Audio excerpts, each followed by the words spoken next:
Then another thing, this is something that also we have to remember. Your life, my life, everybody's life, or the run of the cosmos. It's already a finished movie. This movie is now running on the screen. What can you do about it? When a movie is running on the screen, can you just put your finger and say, look, you change the dialogue. I don't want this person to be murdered now. I don't want this particular disease to come into this. You know, you cannot put out your finger and point out because it's a running movie. Right from the time you were born into the world, the blueprint of your life is accompanying you from moment to moment to moment. Everything is preordained. This is what we call destiny or fate. This is what Ramana Bhagavan says, Ramakrishna Bhagavan says, Yogi Ramsuratkumar says, Mr. Lee says. Then why do they say that we must make an effort? If everything is going to happen according to the destiny, where is the question at all for making an effort? Because you were not following the Mahavakyas of the Guru for one thing, and second, you identify yourself with the body and you think that I am the ego self. So I have to make the effort. I'm very busy with the relatives related to the body, with friends related to the body, the things that are related to the body, and because my identification is with the body. So the thing is, I do not have a deep faith in the commandments of my master, and at the same time, I'm also identifying myself with this limited body. I say I am so and so, I have a name, I have a biodata. I have my friends, relatives, my family, my problems. And then, the worries of the world. You say the world is like this, the world is like that. Should we claim our rights? Should we speak out? Should we do something to alleviate the sufferings of the world? So the concern for your family, the concern for the world, all that will come into your mind, and then there's a big amalgamation of that. Now, if we follow strictly what our Guru Mahatma says, keep on chanting, not not worrying about the family or the world, that will be at a higher level. Let me worry about my family, let me worry about the world, that's fine. I can make it into a prayer. Then my job is to keep chanting and appealing to the divine with this prayer, that prayer. That's all. You don't bother about the result.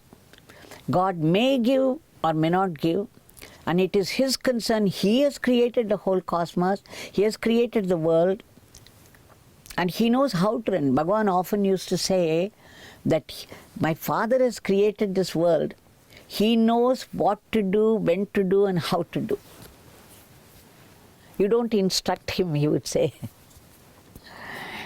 It's okay, we are not instructing, we are very worried and we want to help.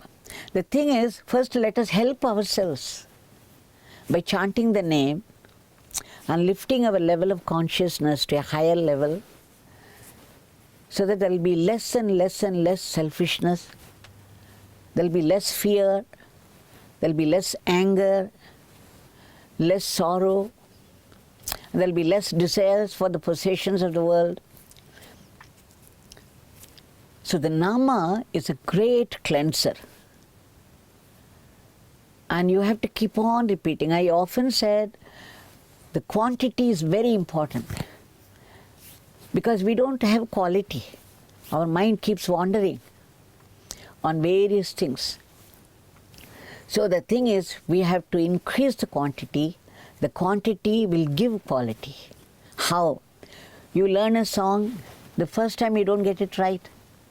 And then you practice second time, third time, fourth time. Bhagavan often used to ask us to sing 20 times. And the 20th time we would get it perfect. and we would never forget it afterwards. So 20 times practicing a song will add quality to that. Every time you sing it, every time you practice, you are adding quality. So quantity is very important. So it's okay, it is our nature to worry about the family and the world and all that. In which case, what should we do? Maybe just 1 day or 2 days you have to spend in solitude and chant and chant. It doesn't matter if the mind wanders. Quantity. You fix a number, a target, and all through the day and night if possible, keep on chanting, chanting, chanting. You can accompany it with any prayer that you want for 2 days and see what happens. Have you done that? We are very, very busy with our family, with our concerns, and we can only chant a little. But suppose we dedicate 1 day or 2 days, if you can, close yourself in a room and take a vow that you would not come out until you finish that quantity. Just put a target. Just keep chanting. It doesn't matter. Don't worry whether God is listening to you or not, whether you are chanting the right way or not. Just keep chanting, because this is what the command of our great master. So you are obeying your Guru's word. That should count a lot. I think in one of my previous meetings, I said about how a Guru instructed a student. When the student joined the Guru gave only one job to him, that is cleaning the front yard all through the day, because there were many trees and there would be fallen leaves, and he said, you have to clean up. You have to keep this place clean. That's all the work that he gave. There were 2 people who joined, and both of them started to sweep the place. And then the leaves kept falling, and it was always filled with leaves, and they had to keep on clearing it day after day after day. That was the only thing they were doing, and 1 year passed. Now one of them started to grumble. What is this? This Guru doesn't know anything.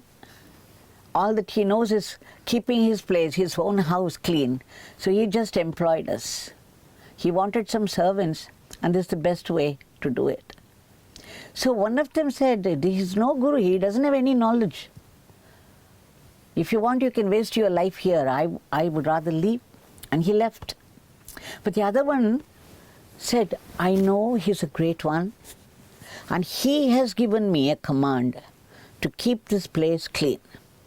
Now, my job is only to do what the Guru says, not worry about anything else. So he went on doing day after day after day, 1 year, 2 years, 3 years, 4 years, 12 years. That's a long time. But as he kept on doing and more, doing and doing and doing, his concentration improved. And the fact that he was obeying the Guru's command, it added the spiritual strength to his work. And he felt more and more enthusiasm to do it, and he began to do it better and better and better. And in so doing, he began to develop all those qualities necessary for a serious student of God. Now 12th year was over. The Guru had gone out on a tour. The Guru's wife was there, and she saw this boy doing the work without any complaint, without grumbling, without any questions. And she felt, a stir in the heart. And she said, what is this? What is my husband doing? This poor man, unquestioningly, so obediently is doing only this. And then as soon as the husband came, she recommended. She said, what is it? See, this fellow is doing it day after day after day. 12 years passed. Don't you feel anything for him? The Guru smiled. You think that I gave an instruction to him? Just like that it has no meaning or importance at all. And then he smiled again. He looked at the boy, but the boy wouldn't even look up. He was very busy with his work. He called him Saumya, meaning, my sweet boy, come here. And then as soon as he came and sat in the front, the Guru touched his head. And the boy went into deep samadhi. Whereas the other man who left the place complaining that the Guru did not know better, and he was going from ashram to ashram to ashram, he was still making his tours and not gained anything from any place.